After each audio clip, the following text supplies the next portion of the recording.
HCS यानी Haryana civil services, इसके syllabus के बारे में आज डिस्कस करते हैं। हरियाणा लगभग 2 करोड़ 70 लाख पॉपुलेशन हरियाणा में रहती है, जिसमें से लगभग 1.5 से 170 के आसपास स्टूडेंट जो हैं वो हरियाणा सिविल सर्विसेज का पेपर भरते हैं। उसमें से भी आधे स्टूडेंट पेपर देने जाते हैं और फाइनल लिस्ट में अगर हम देखें तो आपके सिर्फ 100 से लेके 120 स्टूडेंट तक फाइनली सेलेक्ट होते हैं। ये नंबर अलग अलग टाइम की वैकेंसीज पे भी डिपेंड करता है, बट इतने हाई कंपटीशन में अगर आपको हरियाणा सिविल सर्विसेज क्वालिफाई करना है और ऑफिसर बनना है, SDM post, DSP post, ETO post, tehsildar post, इन पोस्ट पे सर्व करना है, तो आपको बहुत इन डेप्थ एनालिसिस होनी चाहिए कि भाई एचसीएस में सिलेबस आपका क्या आएगा।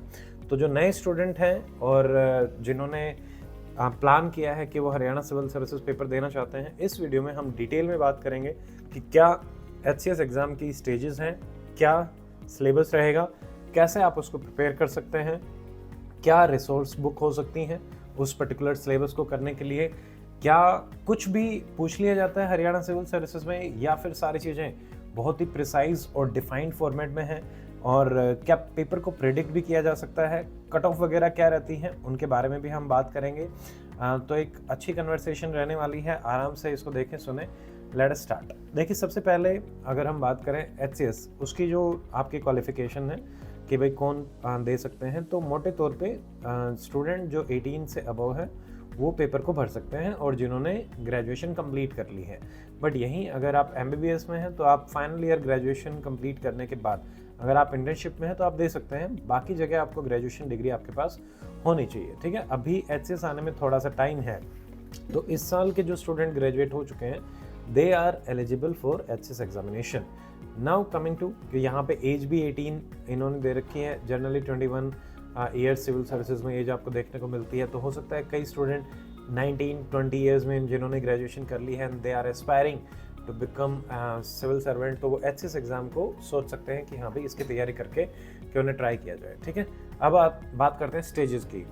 मेनली एचसीएस एग्ज़ाम में 3 स्टेजेस होती हैं। पहली स्टेज आपकी रहती है प्रिलिमिनरी स्टेज। आप किसी भी स्टेट पीसीएस को उठा के देखें, यूपीएससी को उठा के देखें, हर जगह आपको प्री स्टेज मिलेगी। प्रिलिमिनरी स्टेज का मेन जो मकसद है वो ये रहता है कि भाई यहाँ से हम स्टूडेंट्स को फिल्टर करते हैं। यहाँ आपकी नॉलेज उतनी टेस्ट नहीं होती, हाँ आपकी एक ओवरऑल अंडरस्टैंडिंग ज़रूर टेस्ट होती है कि आपने बेसिक चीज़ें पढ़ रखी हैं क्या। तो यहाँ पे जो सिलेबस भी दिया गया है वो सब चीज़ों को एनकम्पास करते हुए रहता है। But point is her subject के सिलेबस का प्री डिफाइंड चीज़ है। और एचसीएस में सबसे बेस्ट चीज़ ये है कि बुक्स आपको पता रहेंगी कि ये 15 बुक्स हैं, 16 बुक्स हैं जिसमें से आपका प्री का सिलेबस आएगा। अगर मैंने इनकी पेज बाय पेज अच्छे से रीडिंग कर ली तो I can qualify HCS pre, और ये हिंदी मीडियम इंग्लिश मीडियम दोनों के लिए ही आराम से अवेलेबल हो जाती है।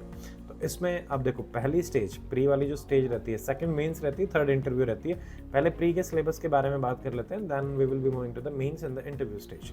देखिए, प्री में मेरे सामने ऑफिशियल सिलेबस है, ये आपको हम डॉक्टर अमित अकेडमी ऐप पे भी अवेलेबल करवा देंगे, और डॉक्टर अमित अकेडमी का जो हमारा टेलीग्राम चैनल है उस पर भी।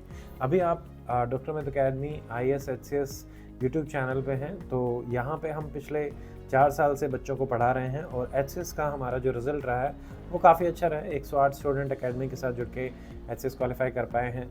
मैंने खुद भी 2019 का जो HCS का पेपर था वो क्वालिफाई किया, बट ज्वाइन नहीं करी। मेरी प्रेफरेंसेस एसडीएम और तहसीलदार थी, that I was not allocated, तो सर्विसेज में ज्वाइन नहीं हुआ। तो इसी तरीके से उसके अलावा I have served as medical officer 2 times with Haryana government, एक बार हेल्थ डिपार्टमेंट में and recently labour department also.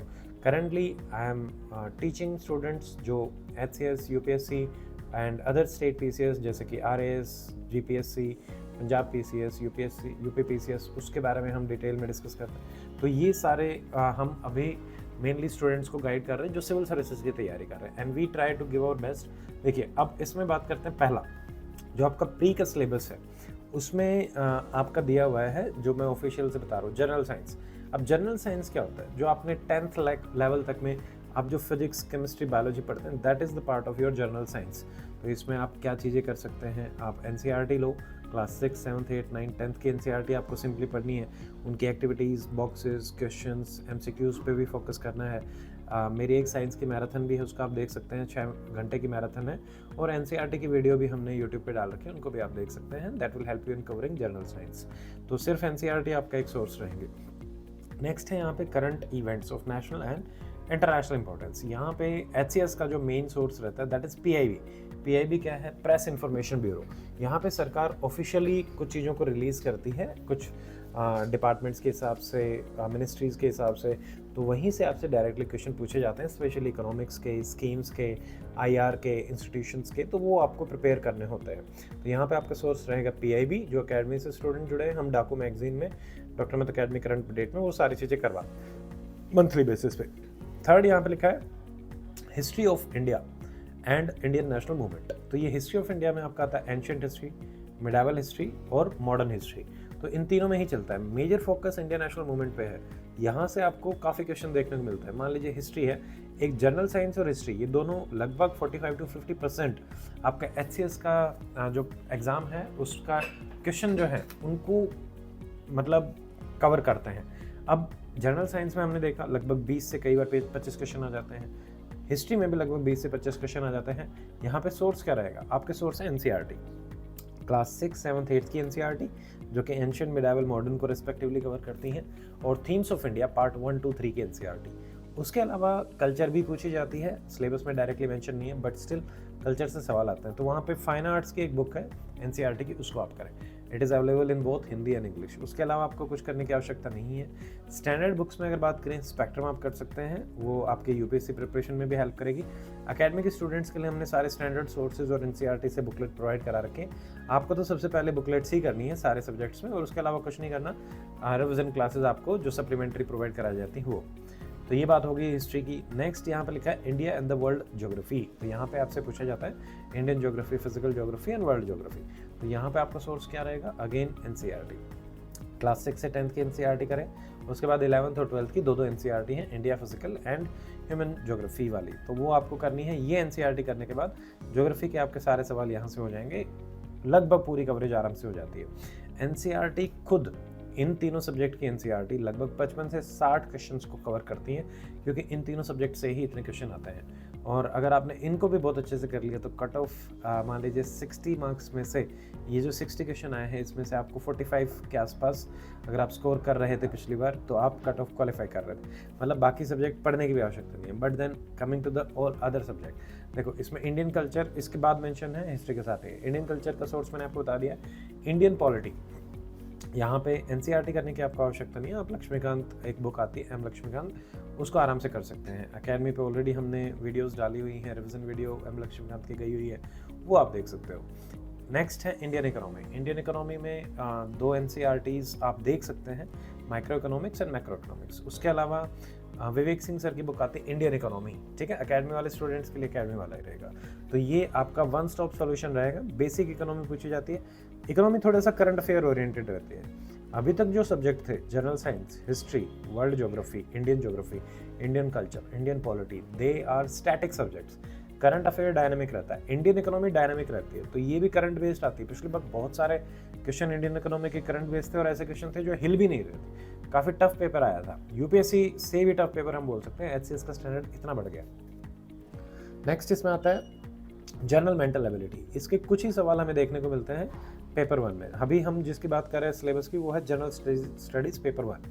2 paper आपके होते हैं, जनरल स्टडीज पेपर 1 एंड 2। तो पेपर 1 में ये रहता है। उसके अलावा यहाँ लिखा है Haryana, economy, people, social, economical, cultural, institution and language of Haryana. तो यहाँ पे अकेडमी की हरियाणा जीके की जो बुकलेट है उससे आप कवर कर सकते हैं। और एक और बुक आती है अरिहंत पब्लिकेशन की, वो भी काफ़ी अच्छी बुक है, वो भी आप अगर करते हैं तो हरियाणा जीके के आराम से क्वेश्चन आपके क्वालिफाई हो जाएंगे। उसके अलावा देखिए यहाँ पे मेन चीज़ें जो लिखी हुई हैं कि भाई ये सारी की सारी चीज़ें कैंडिडेट की आपकी टेस्ट करी जाती हैं, और थोड़ा सा डिटेल में बता रखा है जो मैंने आपको ऑलरेडी बता दिया है। ये रहता है आपका पेपर 1। ये पेपर आपकी मेरिट बनवाता है। यहाँ पे मान लो 100 नंबर का पेपर है, तो उसी में से जिसके टॉप रैंकर्स होंगे वो मेंस लिखेंगे। लगभग 1200 से 1300 बच्चे मेंस लिखते हैं, डिपेंडिंग कि मान लो 100 आपकी वैकेंसी आई है तो लगभग 12 गुना 13 गुना बच्चे मेंस लिखने जाएंगे, ठीक है। और अगर 150 वैकेंसी है तो यही 1700-1800 पे नंबर पहुंच जाता है। उसके बाद आते हैं सेकंड में प्री का जो सेकंड पेपर होता है वो है सिविल सर्विसेज एप्टीट्यूड टेस्ट, इसमें आपसे क्या पूछा जाता है? इसमें मेनली 3 चीज़ें होती है, एक होता है इंग्लिश, एक होता है मैथ, एक होता है रीजनिंग। तो इंग्लिश में यहाँ पे आपसे कॉम्प्रीहेंशन है, इंटरपर्सनल स्किल है, कम्युनिकेशन स्किल है, लॉजिकल रीजनिंग है, एनालिटिकल एबिलिटी है, डिसीजन मेकिंग है, प्रॉब्लम सॉल्विंग है, ये सारी चीज़ें इसमें आएंगी। जनरल मेंटल एबिलिटी, फिर यहाँ पे लिखा है बेसिक न्यूमरेसी, इससे क्या मतलब है? Numbers, order of magnitude, class 10th level, data interpretation, chart, graph, table, again class 10th level. तो क्लास 10th तक का मैथ का कुछ पोर्शन आपसे पूछा जाता है, रीजनिंग रहता है, इंग्लिश रहता है, तो ये आपको अच्छे से प्रिपेयर करना पड़ेगा। बट यहाँ पे आप का जो सोर्स रहेगा यूपीएससी पीवाईक्यू और एचसीएस पीवाईक्यू से आप अपना आइडिया लगा के टॉपिक एक्सट्रैक्ट करके आराम से कर सकते हैं। एकेडमी का एक कोर्स भी है सीसेट का सेपरेटली, आप उसको भी चेकआउट कर सकते हैं, that will help you a lot. उसके अलावा इसमें एक और चीज़ है, ये सिर्फ क्वालिफाइंग होता है, इसका मेरिट में कोई कैलकुलेशन नहीं होता, आपको मिनिमम क्वालिफाइंग 33% मार्क्स इसमें लेके आने पड़ते हैं। जो स्टूडेंट इन दोनों को क्वालिफाई कर जाते हैं उनको अपॉर्चुनिटी मिलती है to write the mains examination. देखिए मेंस में यहाँ पे अगर हम देखते हैं तो आपके मेजरली 4 पेपर यहाँ पे होते हैं, 2 लैंग्वेज के पेपर होते हैं, एक इंग्लिश और एक हिंदी, एक जीएस का पेपर होता है और एक ऑप्शनल का पेपर होता है। हो सकता है कि थोड़े से रिफॉर्म इस साल हमें देखने को मिले, जिसमें हो सकता है जीएस के 2 पेपर हों, ऑप्शनल का वेटेज थोड़ा सा कम भी हो जाए। बट अभी के हिसाब से जो करंट है उसमें आपका इंग्लिश जो है 100 marks, Hindi 100 marks, then GS जो है 200 एंड ऑप्शनल अगेन 200। 4 पेपर आपको मिलेंगे, चारों 3-3 घंटे के होंगे। अब हम बात करते हैं इंग्लिश एंड एसे। इसमें क्या आता है?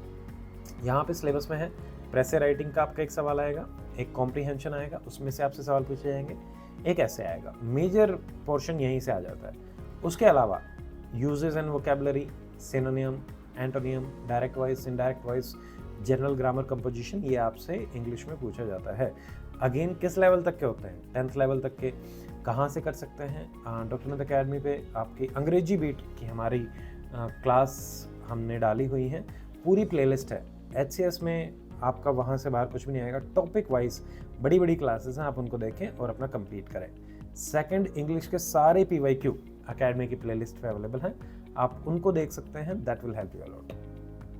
उसके अलावा सेकंड हम आते हैं हिंदी एंड हिंदी एसे। ठीक है, Hindi and Hindi essay same चीज़ जो इंग्लिश में है वही हिंदी में आ जाती है। यहाँ पे एक ट्रांसलेशन भी आती है। यूपीएससी सीसेट के पीवाईक्यू जब आप अटेम्प्ट करेंगे वहाँ पे ट्रांसलेशन आता है, वो आपको काफ़ी हेल्प करेगा आपकी वोकेबलरी बिल्ड करने में। तो जो कॉम्प्रीहेंशन पैसेजेस आते हैं उसको आप एक बार हिंदी में पढ़ो, एक बार इंग्लिश में पढ़ो, ट्रांसलेट करके देखो और उसको मैच कर लो। सेल्फ इवेल्युएशन आप कर सकते हैं। लेटर राइटिंग आता है, प्रेस राइटिंग आता है, पैसेज आता है, ईडियम्स, लोकोक्ति, मुहावरे, ये आते हैं हिंदी में। ठीक है, ऐसे भी आपको लिखना होता है। ये हो गया सेकंड पेपर, ये आपको देवनागरी स्क्रिप्ट में लिखना पड़ेगा एंड इट इज़ कंपल्सरी। तो इंग्लिश और हिंदी 2 पेपर हो गए 100 नंबर के। उसके बाद आता है जीएस। जीएस में सेम चीज़ें हैं। अगर मैं आपको ओवरव्यू देता हूँ, देखिए ancient history, medieval history, modern history, polity, economy, geography, ये सारी चीज़ें रहेंगी। उसके अलावा यहाँ पे मेन चीज़ है IR, India and the world. तो आईआर से 3 क्वेश्चन 4 क्वेश्चन देखने को मिलते हैं, वो करंट अफेयर बेस्ड होते हैं। मेंस में आपके जैसे जीएस में 20 क्वेश्चन आ जाते हैं, वेरी करता है, बट 200 नंबर का रहेगा। मान लो 20 आ गए 10-10 नंबर के, या 14-14 नंबर के कुछ आ गए, 6-6 नंबर के कुछ आ गए। इस टाइप से भी पेपर को बनाया जाता है 10-10। तो ये वेरी करेगा, बट अगेन सवाल वैसे ही रहेंगे। आईआर में 3 से 4 क्वेश्चन देखने को मिलते हैं, पॉलिटी से भी 3 से 4 क्वेश्चन। ये अकेला पॉलिटी आईआर 60 to 70 मार्क्स आपके कैरी करता है आउट ऑफ 200। तो आपको इन 2 सब्जेक्ट्स पे सबसे ज़्यादा फोकस करना है। इंडियन इकोनॉमी भी आता है, इंटरनेशनल रिलेशन, इंस्टीट्यूशंस भी आते हैं। उसके अलावा कॉमन साइंस एंड टेक भी आपका पूछा जाता है। ये चीज़ें हो जाती हैं। HCS 500 टॉपिक लिस्ट हमने प्रोवाइड करा रखी है, ऐप पे आप जाके देख सकते हैं पेड कोर्सेज में, तो वहाँ पे आपको मिल जाएगा। उस लिस्ट में से जितने टॉपिक हैं वो अगर आपने सारे कर लिए तो आप आराम से मेंस क्वालिफाई कर सकते हैं, वहाँ से बाहर कुछ भी नहीं आता। एक और यूनिक चीज़ है जो HCS मेंस में पूछी जाती है, that is statistical analysis, graph and diagram. तो इसमें एकेडमी की एक वीडियो है, मैंने ही ली थी, उसमें लगभग 3 घंटे की वो वीडियो है। आप सिंपल डालें HCS statistics question doctor Amit academy 1 video, तो उसमें सारे PYQ करवा रखे हैं। वहाँ से बाहर एक भी सवाल नहीं आएगा। हर साल 2 क्वेश्चन पूछे जाते हैं, 20 marks, 10 each. Simple data interpretation, mean, median, mod, graph कैसे बनाना है, ये सारी चीज़ें, स्टैटिस्टिकल रिप्रेजेंटेशन। 3 घंटे लगा के आप अपने 20 नंबर इंश्योर कर सकते हैं, 10%। तो ये सबसे बेस्ट इन्वेस्टमेंट रहेगी, इसको आप कर सकते हैं। उसके अलावा आता है चौथा पेपर, ये क्या होता है ऑप्शनल। ऑप्शनल की कंप्लीट लिस्ट है जिसमें जनरल साइंस, साइंस ऑप्शनल है, ह्यूमैनिटी ऑप्शनल है, कॉमर्स ऑप्शनल है, इंजीनियरिंग ऑप्शनल है, मेडिकल ऑप्शनल है, एंथ्रोपोलॉजी, मेडिकल साइंस, एक एग्जॉस्टिव लिस्ट है। लिटरेचर भी हैं आपके, English literature, Hindi literature, Punjabi literature and Sanskrit, इन चारों में से भी आप ले सकते हैं। तो इस पूरी लिस्ट में से आपको सिर्फ एक पेपर चूज़ करना है। आपके बैकग्राउंड का उससे कोई भी लेना देना नहीं है, ये कम्प्लीटली वैकल्पिक विषय है, आप कोई भी चूज़ कर सकते हैं। बट पॉइंट ये है कि ऑप्शनल में आपसे ग्रेजुएशन लेवल तक का पूछा जाता है, तो आपको वो तो उतना मिनिमम तैयार करना पड़ेगा, ठीक है। अगर आप उससे भी मतलब थोड़ा सा आगे जाएंगे तो अच्छा रहेगा। कुछ पोर्शन पीजी लेवल तक के भी पूछ ले जाते हैं, बट आपको आइडिया कैसे लगेगा कौन सी कहाँ से आ रहा है। तो आप यूपीएससी पीवाईक्यूज़ को देखेंगे 10 साल के, और एचसीएस के पीवाईक्यू देखेंगे, आपको सारे एचसीएस पीवाईक्यू और UPSC doctor Mehta academy app पे मिल जाएंगे, आप उनसे देख सकते हैं। तो वहाँ से आपको आइडिया लग जाएगा। And how to choose optional एक सेपरेट वीडियो भी आपको अकेडमी के चैनल पे मिल जाएगा, अभी 1-2 दिन पहले ही हमने डाला है, आप उसको भी देखें। HCS cut off and trend analysis पे भी हमने वीडियो डाला है। ब्रीफली अगर बात करूँ, एचसीएस की कट ऑफ लगातार घटती जा रही है। 2019 इट वाज 130 आउट ऑफ 200, उसके बाद 2021 first paper it was 69, then 60, then 55, और अभी recently it was around 43 to 45 marks. तो ये कट ऑफ लगातार घट रही है, पेपर का स्टैंडर्ड लगातार बढ़ता जा रहा है। तो आपको हर चीज़ हर टाइम बहुत अच्छे तरीके से यूटिलाइज करना पड़ेगा। बट हाँ, सिलेबस डिफाइंड है, बुक्स डिफाइंड है, उनसे बाहर कुछ भी नहीं आता, सारा पेपर वहीं से आएगा। बट पेपर टफ रहता है इसलिए कट ऑफ कम जाती है। प्री थोड़ा सा अनसर्टेन है, तो आपको जितना टाइम है आप अपने फाउंडेशन को स्ट्रॉन्ग बनाने में लगाएं। एक एक सब्जेक्ट को बहुत डीप अंडरस्टैंडिंग से पढ़ें, क्वेश्चन बैंक प्रैक्टिस करें। यूपीएससी का स्टेट पीसीएस पीवाईक्यू ऐप पे भी अवेलेबल हैं, बैच में भी हम प्रोवाइड कराते हैं। हमने तो हर सब्जेक्ट का सिंगल लाइन क्वेश्चन बैंक भी बना रखा है, जैसे हिस्ट्री का page bye page, chapter by chapter, science का भी, पॉलिटी का भी, लक्ष्मीकांत का, स्पेक्ट्रम का भी। तो आपको सारे क्वेश्चन बैंक बैचेस में हम प्रोवाइड कराते भी हैं। तो बैच में तो वन स्टॉप सॉल्यूशन हम देते हैं। तो अगर आप अकेडमी के साथ जुड़ के तैयारी करना चाहते हैं तो एक बैच भी आपके लिए अच्छा ऑप्शन हो सकता है। हमने हिंदी इंग्लिश दोनों के सेपरेट बैच बनाए हैं। हिंदी मीडियम का हमारा बिल्कुल हिंदी में चल रहा है। हरियाणा में किसी भी अकेडमी के द्वारा कोई भी सेपरेट हिंदी मीडियम बैच नहीं चलाए जाते हैं, जनरली आपको हिंदी इंग्लिश कंबाइन मिलता है। तो अगर हिंदी मीडियम के आप स्टूडेंट हैं तो आपके लिए वहाँ से काफ़ी वैल्यू आपको मिल सकती है प्रिपरेशन में। इंग्लिश मीडियम को तो डेफिनेटली हम काफ़ी टाइम से पढ़ा ही रहे हैं, वहाँ सारी चीज़ें शॉर्टेड है, वहाँ तो कोई दिक्कत आती नहीं। बैच में सिंपल से रूल है, जो बैच में करवाया जाएगा उससे बाहर आपको कुछ नहीं करना, सारी हमारी रिस्पॉन्सिबिलिटी रहती है, चाहे पीवाईक्यूज़ हैं, चाहे सब्जेक्ट्स हैं, चाहे क्वेश्चन बैंक हैं। और आपको डेडिकेटेड टेलीग्राम ग्रुप भी मिलता है, वहाँ पे आप क्वेश्चन भी पूछ सकते हैं। विद इन 24 आवर्स आपके क्वेश्चन का आंसर भी किया जाता है। आपको नंबर भी मिलता है सारे टीचर्स का, मेरा, प्रदीप सर, तिवारी सर, बाकी जो टीचर्स हैं उनके भी नंबर मिलते हैं। वो आपको सब्जेक्ट स्पेसिफिक भी गाइड करते हैं। हर हफ्ते जूम मीटिंग भी होती है, गूगल मीट, जिसमें आप 1-to-1 ज्वाइन करके भी टीचर से बात कर सकते हैं। तो उसके थ्रू भी हम लगातार स्टूडेंट से कनेक्टेड रहते हैं। तो हम ट्राई करते हैं कि जो प्रॉब्लम्स आपकी प्रिपरेशन में आ सकती हैं या हमने एज ए स्टूडेंट फेस करी होंगी वो आपको ना आए। आपका सिर्फ मेन काम रहे पढ़ाई का, और पढ़ाई में भी कोई भी दिक्कत आती है, मेमोरी बेस्ड भी दिक्कत आती है, उसको हम अलग अलग तरीके से इंटरेस्टिंग ट्रिक्स से, मेमोरी बेस्ड लर्निंग टेक्निक से सॉल्व करते हैं आप लोगों के लिए। और बहुत सारे वीडियोज़ ऑलरेडी अकेडमी के चैनल पर अवेलेबल हैं, यू कैन वॉच देम। और हमारी अकेडमी का जो मेन मोटो है that is quality and affordable education. तो हम हाई से हाई क्वालिटी प्रोवाइड कराने की अपनी तरफ से कोशिश करते हैं, और उसको जितने भी मिनिमम फीस के साथ प्रोवाइड किया जा सकता है, दैट इज़ अवर गोल। सो आज के वीडियो में इतना ही। हमने डिटेल में सिलेबस के बारे में भी बात कर ली, आपको मैंने सारी स्टेजेस भी समझा दी, आपको कट ऑफ ट्रेंड एनालिसिस के बारे में भी बता दिया है, आपको हाउ टू चूज ऑप्शनल के बारे में भी बता दिया है। उसके अलावा भी फिर भी कोई डाउट रहता है तो आप आराम से कमेंट डालें, किसी भी टाइप का डाउट है। अगर आप ऑफलाइन आके चरखे दादरी में भी तैयारी करना चाहते हैं तो वो भी अच्छा ऑप्शन है, काफ़ी स्टूडेंट ऑलरेडी यहाँ पे आके तैयारी कर रहे हैं, तो आप हमसे कांटेक्ट कर सकते हैं, नंबर आपको डिस्क्रिप्शन सेक्शन में मिल जाएंगे। So that is it in this video, take care, thank you, Jai Hind.